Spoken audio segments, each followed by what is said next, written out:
அதே காத்து வாசம் வேற, அதே மண்ணு வண்ணம் வேற, அதே மக்க வாழ்க்கை வேற, ஒண்ணு மட்டும் மாறவில்லை.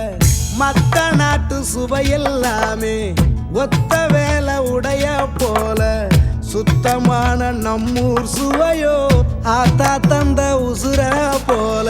மூட்டி பாசம் கொட்டி சமைச்சது திண்டுக்கல் தலப்பா கட்டி, நெய்யூத்தி நேசம் கொட்டி இழுக்குது திண்டுக்கல் தலப்பா கட்டி.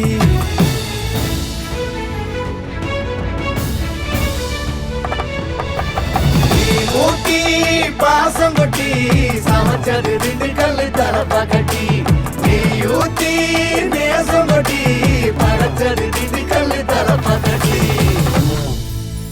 படைச்சது திண்டுக்கல் தலப்பா கட்டி.